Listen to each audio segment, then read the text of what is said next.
The rain-slicked streets of Eldridge Hollow gleamed under the sodium lamps, turning the night into a blurred watercolor of shadows and desperation. At 2:17 a.m., in the dim glow of the Mercy General Emergency Room, a lone ambulance screeched to a halt outside the loading bay.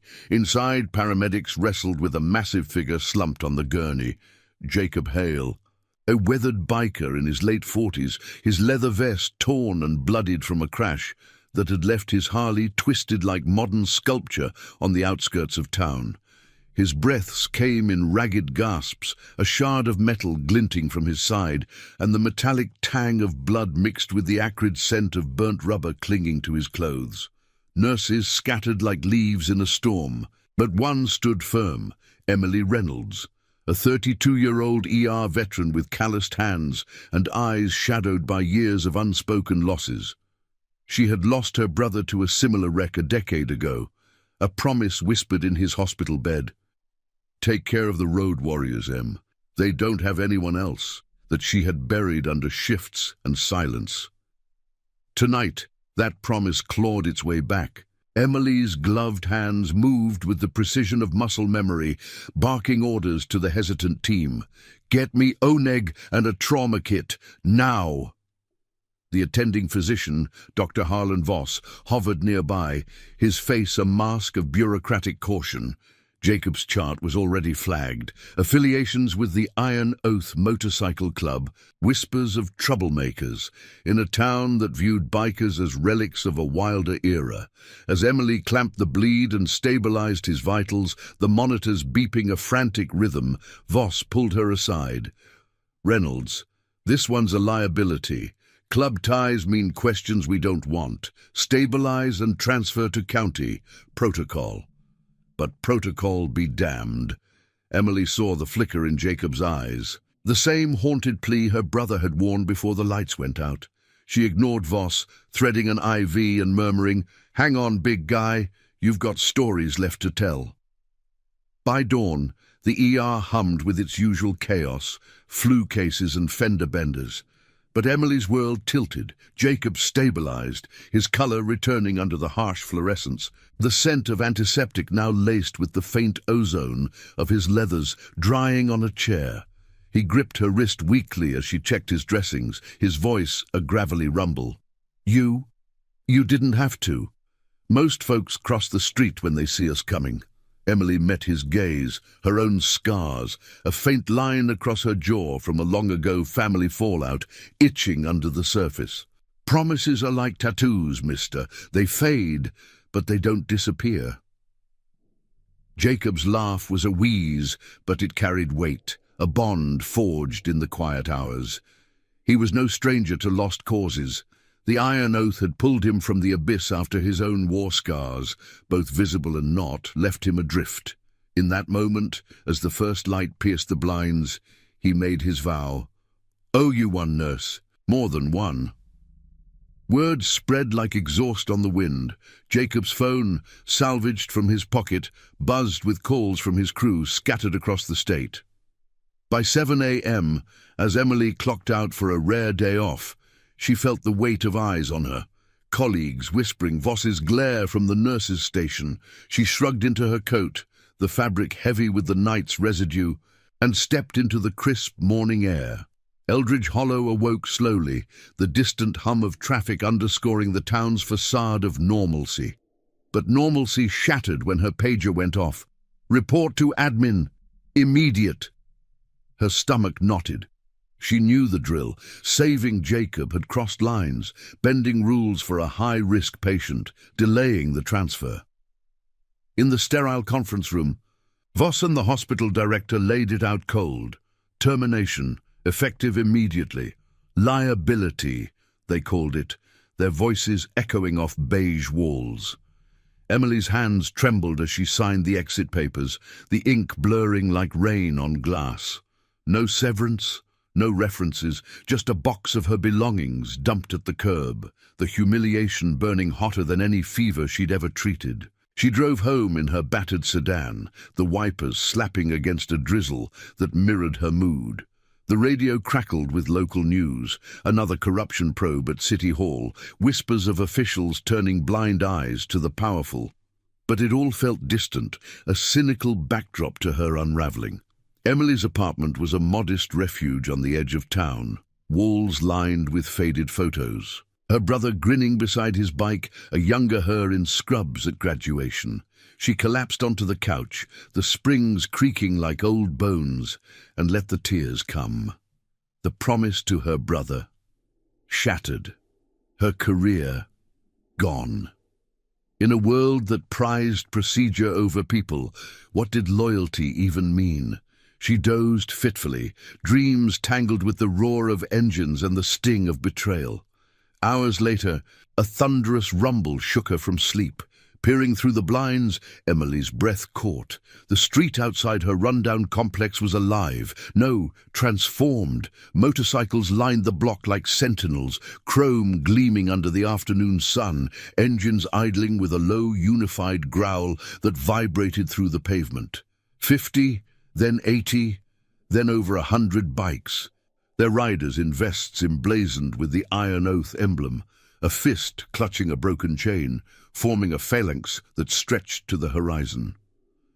At the front, Jacob Hale stood propped on a cane, bandaged but unbowed, his crew flanking him like a brotherhood forged in fire. He spotted her at the window and raised a hand, the gesture simple yet seismic. Word had rippled through the club. Emily's sacrifice demanded reciprocity. They weren't here for vengeance, but for justice, the kind that honored the unspoken code of the road. As the convoy revved in unison, a dust cloud rising like a banner, Emily stepped outside, the air thick with the scent of oil and resolve. Jacob limped forward, his eyes locking on hers. "Told you I owed you. This is just the start. The oath doesn't forget." Behind him, engines roared in affirmation, a symphony of loyalty that drowned out the town's distant sirens. Emily's heart pounded, the weight of isolation lifting like fog at sunrise. She had saved one life. Now an army rode for hers. But as the first bikes peeled out toward Mercy General, tires kicking gravel, she sensed the deeper currents, corruption in the hospital board, ties to local officials who profited from cutting corners. This wasn't just gratitude, it was a reckoning, a promise renewed in the thunder of the ride. The procession swelled, drawing stares from neighbors and the curious. Emily climbed onto the back of Jacob's borrowed bike, her arms wrapping around his waist as they joined the fray. The wind whipped her hair, carrying whispers of what lay ahead. Protests at the hospital gates, demands for her reinstatement, exposures of the rot that had cost her everything. In the rearview mirror, Eldridge Hollow shrank, but the fire in her chest grew. Redemption wasn't a solo ride, it was a convoy, unbreakable. And as the sun dipped low, painting the sky in hues of amber and steel, Emily realized her brother's words had come full circle. The road warriors had found their nurse, and together they'd carved justice from the asphalt. The asphalt blurred beneath the thundering herd of motorcycles as they surged toward Mercy General, a steel river carving through Eldridge Hollow's sleepy veins. Emily clung to Jacob's back, the vibration of the engine pulsing through her like a second heartbeat, the wind tearing at her clothes with a raw, liberating fury. The scent of hot rubber and exhaust mingled with the faint, earthy tang of impending rain, and ahead the hospital loomed, a squat fortress of glass and concrete, its emergency lights flickering like wary eyes in the late afternoon haze. Jacob's crew fanned out in formation, 100 riders strong now, their vests catching the sun in flashes of black leather and embroidered oaths. No horns blared, no engines screamed. This was a measured advance, the growl of their machines a low promise of unyielding solidarity. Jacob twisted slightly, his voice cutting through the roar. They think they can bury this under paperwork and handshakes with the suits, but the oath, we dig deeper. Emily nodded against his shoulder, her mind racing back to the admin room's sterile chill, Voss's smug dismissal echoing like a bad diagnosis. She'd bent rules to save Jacob, ignoring the transfer order, prioritizing his life over liability forms. But in their eyes, that made her the problem. Now, as the convoy rounded the final bend, tires humming on the cracked pavement, she felt the shift from victim to vanguard. The hospital parking lot stretched empty before them, but already security lights blinked on, shadows stirring behind the curtains. They rolled to a halt in a precise arc, encircling the main entrance without blocking it, a show of restraint that spoke louder than chaos. Engines cut one by one, the sudden silence amplifying the crunch of boots on gravel and the distant wail of an approaching siren. Jacob dismounted first, steadying himself with a grimace that hid the fresh ache in his side. The bandages beneath his shirt, a white flag of survival. Emily followed, her legs unsteady on the sun-warmed ground, the crowd of riders forming a protective semicircle around them. At their head stood Marcus Kane, Jacob's second in command, a broad-shouldered veteran with salt-and-pepper hair and eyes like polished flint. He'd ridden in from the next county over, drawn by the urgent texts that painted Emily as kin. "Boss!" Marcus rumbled, clasping Jacob's forearm. "We're here for the nurse." And whatever rot forced her out. Word had travelled fast through the Iron Oaths network. Old war buddies turned brothers on the road, mechanics and truckers who'd shared campfires under starlit skies. They weren't outlaws in the Hollywood sense. Most held day jobs, mended fences with the law through quiet donations and community rides. But loyalty, that was their creed, etched deeper than any tattoo. Emily scanned the faces, grizzled men in their 50s nursing coffee from thermoses, younger riders with fresh ink and haunted gazes, even a few women from allied crews, their ponytails whipping in the breeze. One, a sharp-eyed mechanic named Lena, nodded at Emily with quiet respect. "Saved one of ours. We save you back." Inside the hospital, the boardroom buzzed with tension. Dr. Voss paced the carpeted floor, his tie askew, phone pressed to his ear as he barked updates to the director. "They're here, over 100 of them, blocking the lot like some damn protest." The director, a portly man named Harlan Greer, with a penchant for golf outings with city councillors, mopped his brow. Mercy General wasn't just a healing hub. It was a cog in Eldridge Hollow's underbelly, where corners were cut on supplies to pad pockets, and high-risk patients like Jacob were shuttled away to avoid scrutiny. Emily's defiance had cracked that facade, shining light on the delays that killed more than they cured. "Call the cops," Greer snapped. "Disperse them. We can't have this circus scaring off donors." But the Oath had anticipated the pushback. As patrol cars screeched into view, lights flashing blue and red against the fading sky, Jacob stepped forward, hands raised in a gesture of peace. The lead officer, a weary sergeant named Tyler Grant, who'd crossed paths with the club during flood relief rides, climbed out with measured caution. "Jacob Hale, what's this about?" Jacob's voice carried clear and steady, the pain in his ribs forgotten in the heat of the moment. "About a nurse who saved my life when your protocols would have let me bleed out. Emily Reynolds, fired for doing right. We're here to set it straight. No trouble. Just truth." Emily watched from the edge, her pulse sinking with the low murmur of the crowd. Tyler's eyes flicked to her, recognition dawning. He'd seen her in the ER during night shifts, hands steady amid the storm. A beat passed, the air thick with the scent of cooling engines and tension, before he sighed. "Stand down, boys. Let's talk." The standoff eased, officers mingling uneasily with riders, but the real battle brewed inside. Jacob turned to Emily, his grip firm on her arm. "Your word started this. Now ours seals it." She swallowed, the weight of their faith pressing like a warm blanket over old wounds. Her brother's promise to care for the forgotten had evolved. These weren't just road warriors, they were her shield against the system's cold calculus. As dusk painted the lot in deepening shadows, the group coalesced into action. Marcus coordinated with a few riders to draft a petition. Their voices a steady hum of demands: reinstatement for Emily, an audit of patient protocols, exposure of the board's shortcuts. Lena handed out water bottles, her calloused hands brushing Emily's in silent solidarity. "We've lost too many to places like this," she said softly. "Corners cut, lives lost, time to ride it out." Emily nodded, the knot in her chest loosening for the first time since the termination. This wasn't vengeance, it was vindication, a moral force rolling like thunder across the horizon. Yet beneath the unity, doubts flickered. Voss watched from a second-story window, his face twisted in calculation, already dialing contacts in the mayor's office. The corruption ran deeper: kickbacks from suppliers, falsified reports that buried malpractice suits. Jacob sensed it too, pulling Emily aside as the first stars pricked the sky. "This ride's just warming up. They push, we push back harder. For you, for all of us." The engines idled again, a promise humming in the dark, ready to surge.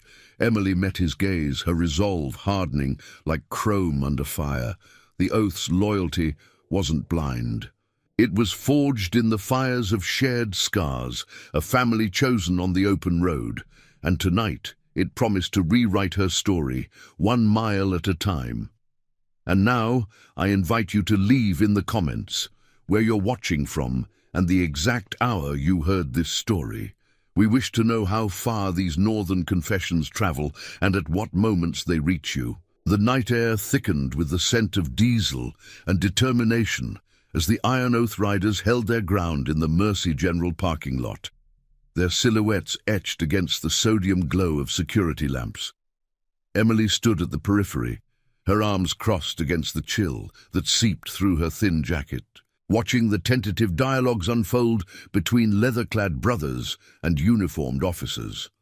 Tyler Grant, the sergeant, had holstered his radio after a hushed conversation with his team, his stance shifting from rigid to reluctant ally. The Oath's reputation preceded them, not as marauders, but as the ones who showed up when floods swallowed homes or fires claimed barns. Their engines a lifeline in the hollow's forgotten corners. Jacob leaned against his bike, the cane forgotten at his side, his bandaged frame a testament to the fragility beneath the bravado. Marcus Kane paced the gravel, his boots crunching like muffled thunder, coordinating the riders into smaller groups. "Petition first," he directed, his voice a low baritone that cut through the murmurs. "Names, signatures, every soul who's felt the bite of this place's shortcuts." Lena, the mechanic with grease-stained knuckles and a ponytail tied back like a battle flag, passed out clipboards scavenged from saddlebags, her eyes meeting Emily's with a nod that carried the weight of shared resolve. Emily took one, her fingers tracing the paper's edge, the faint ink of her own signature blurring in the dim light. She thought of her brother, Ethan, his laugh echoing from those faded photos back home, how he'd ridden with a crew much like this, pulling her from the wreckage of their fractured family after their parents' long silence. "Family's what you build on the road," he'd said once, engine humming between them. Now, that echo fueled her, turning grief into grit. Inside the hospital, the boardroom's tension coiled like a spring under pressure. Dr. Harlan Voss slammed his phone down, the clatter echoing off the polished table, his face flushed beneath the harsh overheads. Harlan Greer, the director, steepled his fingers, sweat beading on his forehead despite the air-conditioned chill. "This isn't just a stunt, Voss. Those riders, they're connected, words already hitting the firehouses and garages across the county." Voss sneered, pacing to the window where the convoy's chrome gleamed like a challenge. "Let the cops handle it. Emily Reynolds was a loose cannon, bending rules for that biker trash. If we fold now, the audits start, and our arrangements unravel." Greer's eyes darted to the door, the unspoken truth hanging heavy. The hospital's ledgers hid more than overtime discrepancies. Suppliers paid kickbacks for subpar meds, reports doctored to dodge lawsuits, all funneled to council pockets that kept the oversight blind. Emily's stand had pried the lid, and the oath's arrival threatened to shatter it. Outside, the petition grew, riders adding not just names but stories, whispers of delayed care for veterans, corners cut on rural clinics that left families adrift. One rider, a lanky veteran named Samuel Reed, with a prosthetic leg hidden under his jeans, gripped the pen tightly. Lost my buddy to a transfer like they planned for Jacob, waited too long and poof, gone. His voice cracked, the pain raw under the stars. Drawing nods from the circle, Emily listened, her chest tightening. These weren't faceless allies, but mirrors of her own losses, bound by the invisible threads of promises kept in the dead of night. Jacob caught her eye, limping closer, the scent of his leathers, worn earth and faint motor oil grounding her. You see it now? This ain't about one life. It's the whole damn chain. As the clock ticked past midnight, the standoff evolved. Tyler Grant approached Jacob again, his cruiser idling nearby, lights now off to ease the edge. Captain's on my line, says to keep it civil, but he's hearing you out tomorrow. No promises. Jacob clasped the sergeant's shoulder, a gesture born of mutual respect forged in past crises. Appreciate it, Tyler. We've ridden together before. Floods don't care about badges.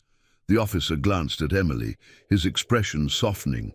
Reynolds, you built a rep in that ER. Steady hands. This crew's got your back. Don't let the suits grind you down. She managed a nod, the words a balm on the raw wound of her firing, the humiliation of that curbside box fading like exhaust in the breeze. But ripples of unease stirred within the ranks. A younger rider, Nathan Cole, fidgeted at the edge, his fresh vest still stiff with newness. What if they lawyer up? Hospitals got deep pockets, city ties. Marcus clapped a hand on his shoulder, steady as an anchor. Then we ride deeper. We've faced worse, wars, wrecks, the kind that scar deeper than skin. Emily felt the pull of doubt herself, the system's vastness looming like storm clouds on the horizon. Yet Jacob's presence anchored her, his quiet strength, a reminder that redemption came not in grand gestures, but in the steady turn of wheels. As the group huddled closer, sharing thermoses of strong coffee that steamed in the cool air, Lena pulled Emily aside. My sister worked nights here once, saw the shortcuts firsthand. Lost a patient to bad stock. We're not storming gates, we're lighting the path. Dawn crept in slowly, painting the lot in soft greys, the engines silent but humming with latent power. The petition now bulged with over 200 signatures, a testament scrawled in hurried hands. Jacob addressed the crew, his voice rising above the first bird calls. This nurse gave me breath when the rules said otherwise. Now we give her justice, the kind that echoes. Cheers rippled low, not wild, but resolute, the air vibrating with the promise of motion. Emily stepped forward, her voice steady for the first time since the pager's summons. I thought I was alone in this, but promises, they call the lost ones home. The riders raised fists, the emblem of the broken chain glinting, a symbol of bonds reforged. Yet as the sun breached the tree line, casting long shadows across the asphalt, a new shadow loomed. A sleek black SUV pulled into the lot, its tinted windows reflecting the convoy like a dark mirror. Out stepped a sharply dressed man, Victor Lang, the hospital's shadowy consultant, ties to the mayor's inner circle woven tight. He scanned the scene with cold calculation, phone already dialing. Voss had called in reinforcements, the corruption's tendrils reaching to quash the uprising before it gained traction. Jacob's jaw tightened, sensing the shift. They're doubling down, he murmured to Emily, but so are we. The riders reformed ranks instinctively, a wall of leather and loyalty, the morning light gilding their resolve. This reckoning was far from over. It was accelerating, engines priming for the road ahead where truth would outride the lies. Emily's heart raced with a mix of fear and fire. The Oath's family had claimed her, and in their thunder she found her voice anew. The morning sun climbed higher, casting a relentless glare across the Mercy General parking lot, where the Iron Oath riders stood like weathered statues, their leather vests absorbing the heat like a second skin. Emily felt the warmth seep into her shoulders, chasing away the night's chill, but it did little to ease the knot of tension twisting in her gut. Victor Lang's arrival sliced through the fragile calm like a cold blade, his polished shoes clicking against the asphalt, suit impeccable despite the dust kicking up from the idling bikes nearby. He carried a leather briefcase, the kind that screamed boardrooms and backroom deals, and his eyes swept the crowd with the dispassionate scan of a man used to bending wills without raising his voice.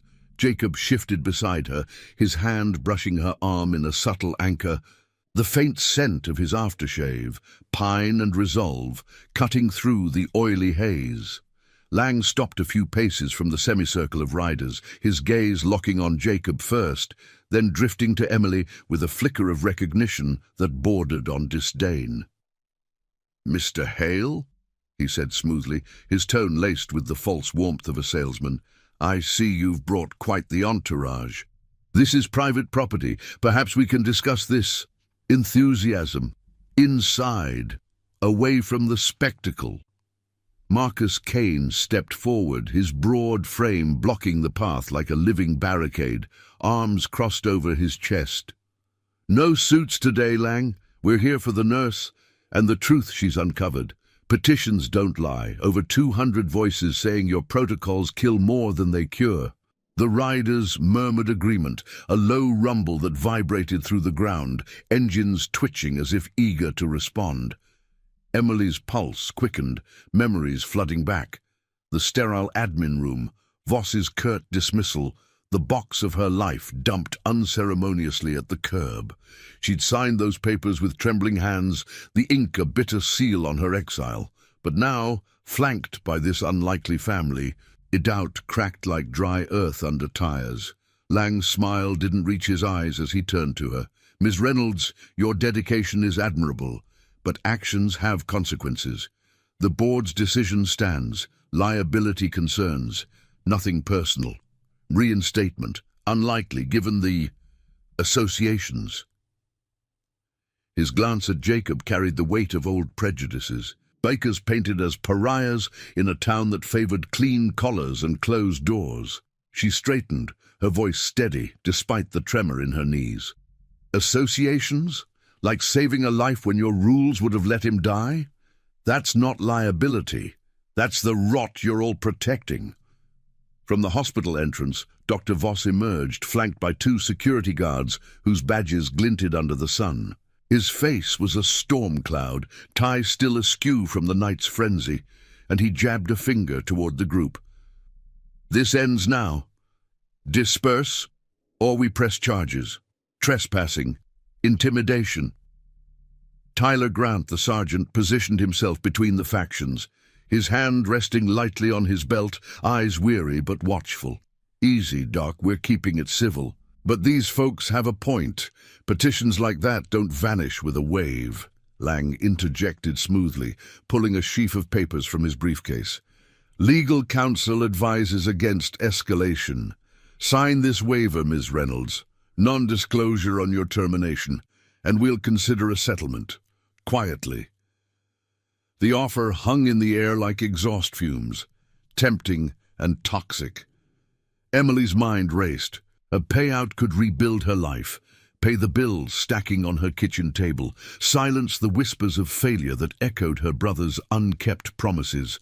But settlement meant complicity, burying the shortcuts, the diluted meds that felled patients in the night, the transfers that stranded the vulnerable.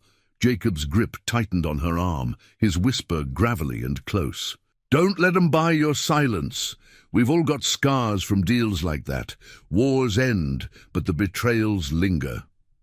She met his eyes, seeing her own reflection.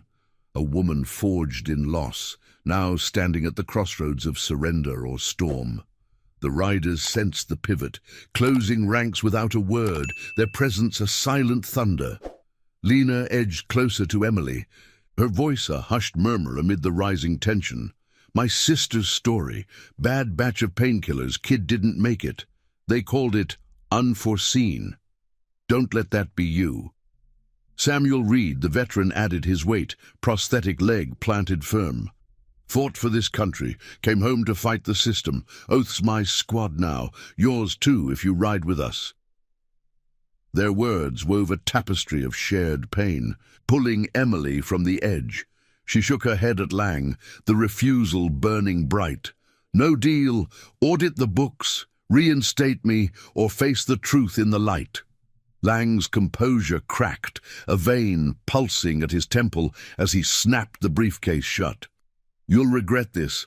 The mayor's office doesn't take kindly to disruptions." He turned on his heel, striding back to the SUV, Voss trailing like a shadow. The vehicle peeled out, tires screeching a warning, leaving a swirl of dust that settled slowly over the lot. Tyler exhaled, radio crackling with dispatch updates. "Captain's green-lighting a meeting. Tomorrow, neutral ground. But watch your backs. Suits like that play dirty." Jacob nodded, clapping the sergeant's shoulder. "Appreciate the fair shake, Tyler. Road's long. Debts like this don't forget." As the sun peaked, baking the asphalt into a shimmering haze, the group dispersed into planning huddles. Marcus unfurled a map on a bike seat, marking routes to City Hall, garages where allies waited with tools and testimonies. Coffee passed hand to hand, the bitter steam mingling with the scent of sun-warmed leather, forging bonds in the mundane. Emily joined a cluster near the edge, her hands sketching notes on the petition, demands for transparency, patient rights, an end to the shadows. Doubt lingered, a whisper of what-ifs, but the oath's loyalty drowned it out, a chorus of engines ready to roar. Yet as noon approached, a new ripple stirred. A news van crested the hill, antenna raised like a probing finger. Reporters spilling out with cameras rolling. Word had leaked, anonymous tips perhaps from within the hospital's disgruntled ranks. The exposure Emily had feared now beckoned, a double-edged blade that could vindicate or vilify. Jacob pulled her aside, the gravel crunching underfoot.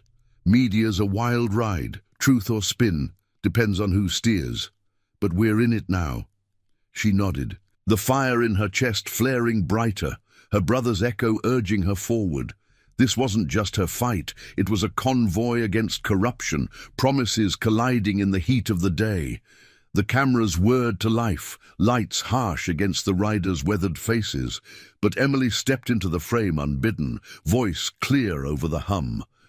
"They fired me for saving a life. We're here to save the system from itself." Flashes popped, questions flying like gravel from tires, but the oath stood solid, a wall of honor in a world of waivers. Lang's threat echoed, but so did the thunder of unity, redemption accelerating, one resolute mile at a time. If this chapter stirs something in you, hit that like button below. It helps spread these stories of quiet courage far and wide. The midday sun beat down on the Mercy General parking lot like a relentless interrogator, turning the asphalt into a furnace that radiated heat in shimmering waves. Emily shielded her eyes against the glare, the news van's camera lights stabbing like spotlights on a stage she hadn't auditioned for. Reporters swarmed forward, microphones thrusting like spears, their voices a cacophony, slicing through the low hum of idling motorcycles. "Ms. Reynolds, is this a biker gang takeover?" one barked, her heels sinking into the gravel. Emily hesitated, the weight of exposure pressing on her chest, but Jacob's steady presence at her side, his hand a warm anchor on her elbow, grounded her. The scent of his leathers, sun-baked and familiar now, mingled with the sharp tang of camera flashes and the faint, acrid bite of news van exhaust. "No takeover," she said, her voice gaining strength as the words formed, projecting over the buzz. "Just people standing up for what's right. I saved a patient's life and they fired me for it. This crew, They're here because loyalty isn't a liability. It's the cure your headlines miss. The reporters leaned in, scribbling furiously, while the Iron Oath Riders formed a loose perimeter, their faces a mosaic of quiet defiance. Marcus Kane's jaw set like forged steel, Lena's eyes narrowed in watchful solidarity. Samuel Reed shifted his weight, the soft creak of his prosthetic, a subtle underscore to the unfolding drama.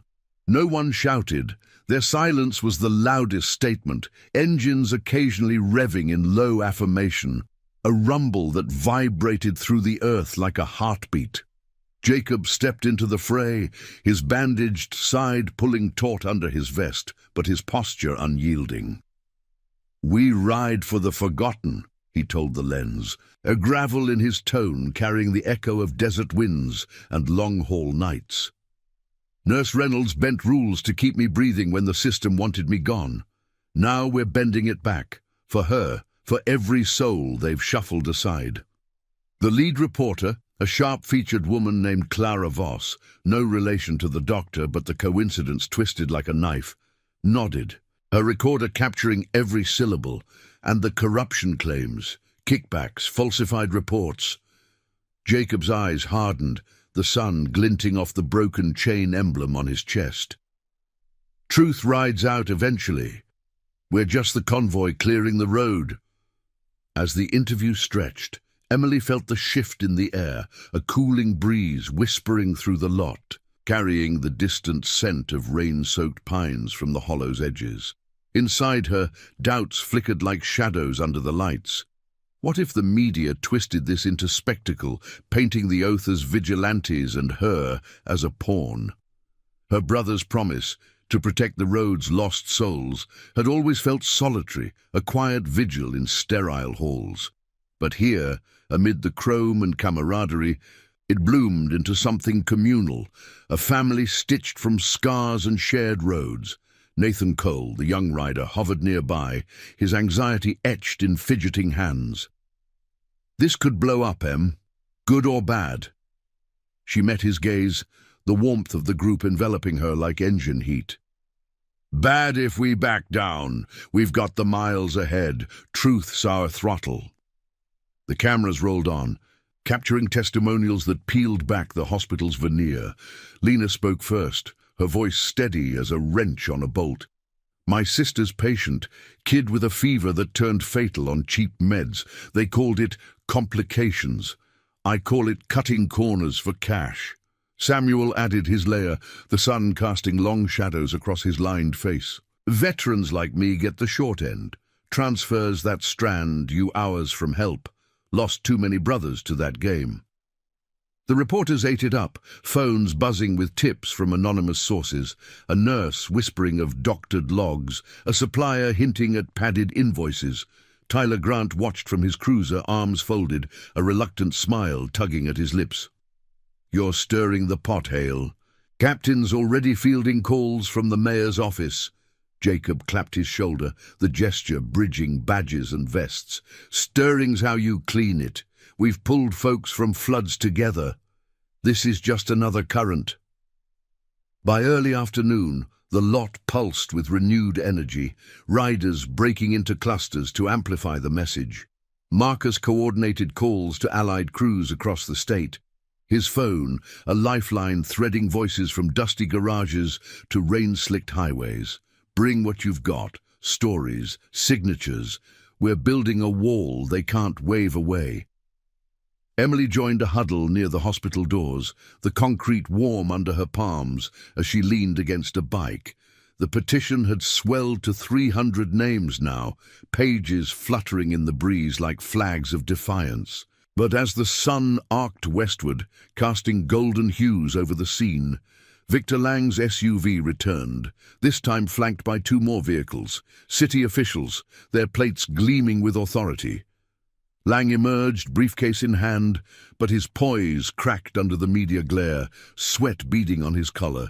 "Ms. Reynolds," he called, voice amplified by a portable speaker, "this escalation serves no one. The board offers mediation, reinstatement pending review plus compensation, but disperse now or face injunctions." The reporters pivoted, lights swinging like search beams, capturing the standoff in high definition. Voss hovered behind him, face pale as overexposed film, while Harlan Greer lingered in the shadows of the entrance, his bulk a testament to unchecked appetites. Emily rose, out-pounding with the rhythm of idling engines, the air thick with the promise of storm. Mediation, that's code for more buried truths.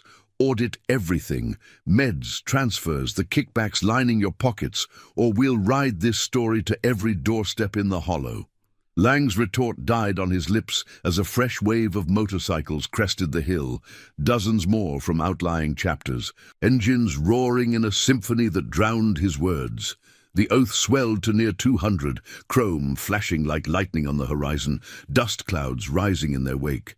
Jacob's eyes lit with fierce pride, his whisper to Emily carrying over the thunder. "See, promises call the thunder."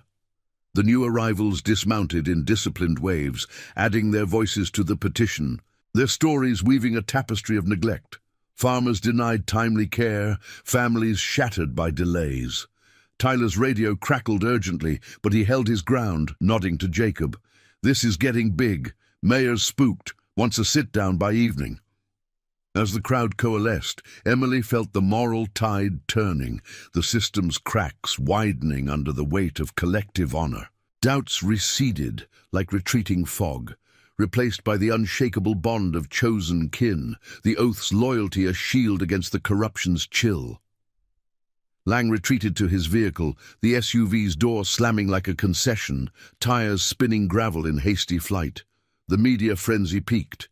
Clara Voss's crew packing up with promises of evening broadcasts that would echo across the airwaves. Emily stood taller, the sun warming her face, her brother's echo alive in the roar.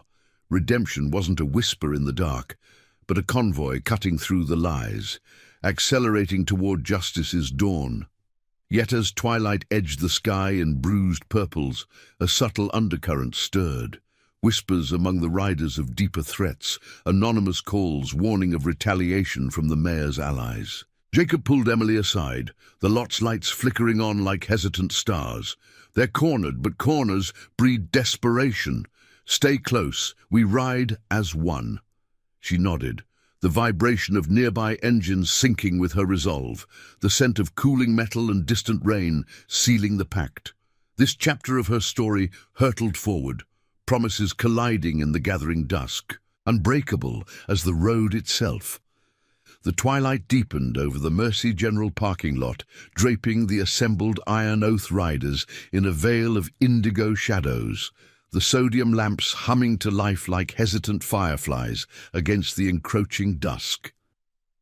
Emily's breath came in measured draws, the air now laced with the cooling bite of evening and the faint metallic whisper of rain on the wind. The influx of new riders had transformed the space into a living fortress, nearly 200 bikes arrayed in serried ranks, their chrome edges catching the last glimmers of sunset like drawn blades.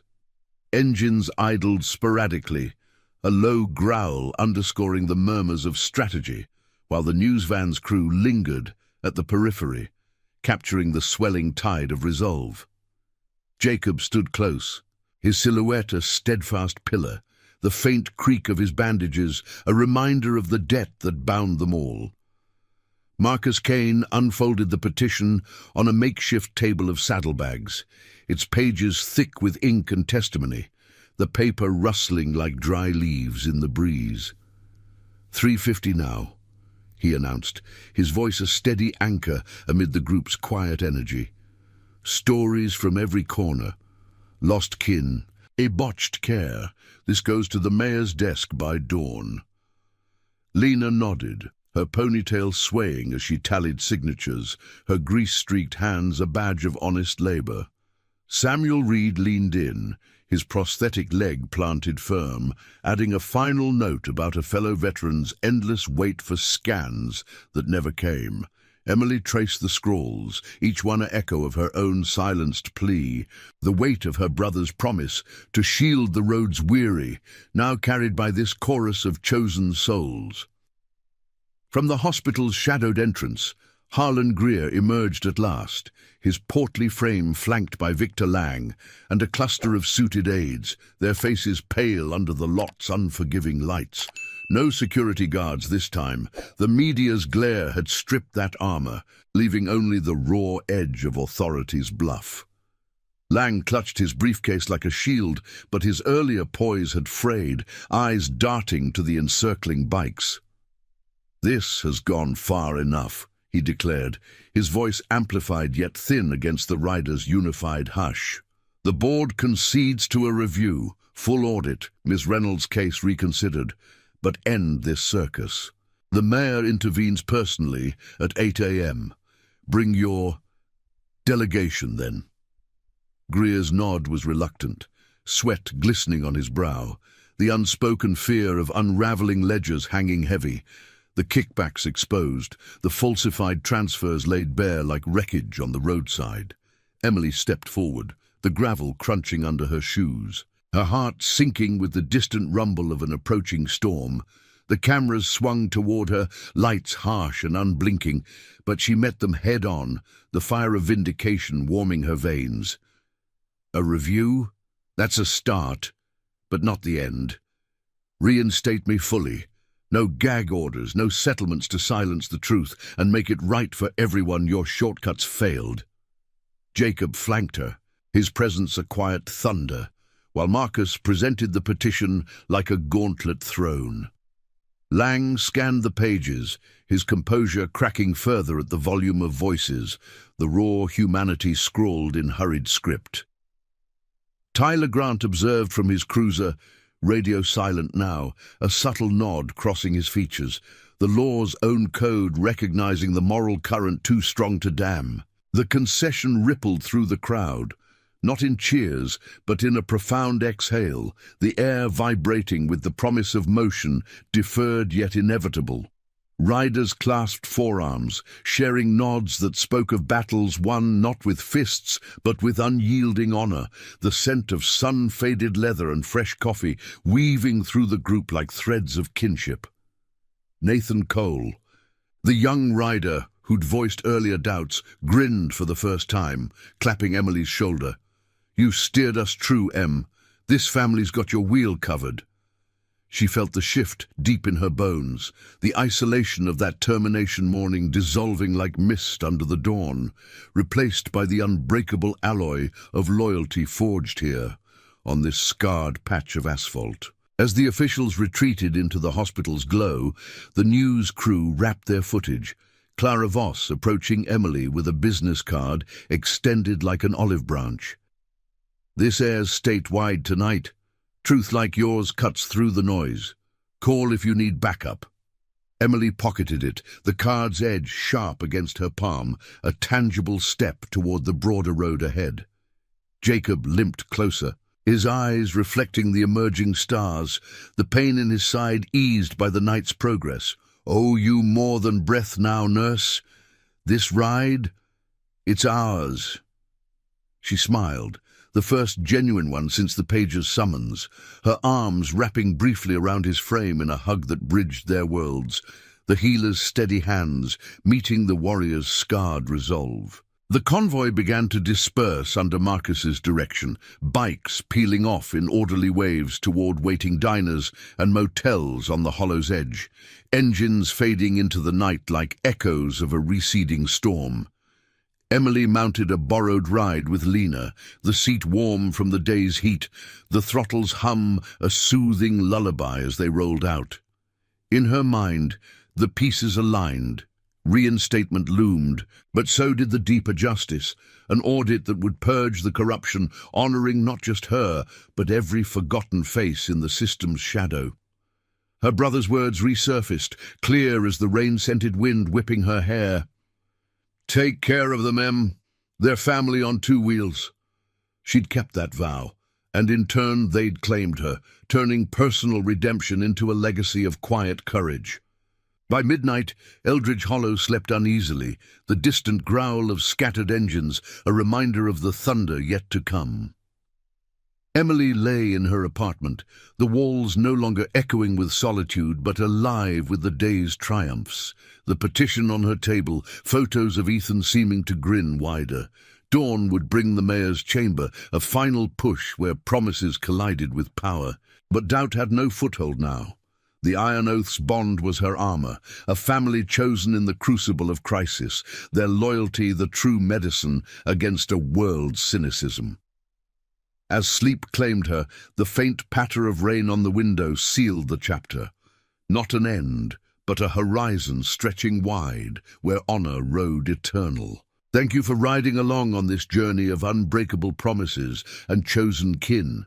If stories like Emily's and the Iron Oath's touch your heart, hit that subscribe button and join us for more tales of quiet heroism from the open road.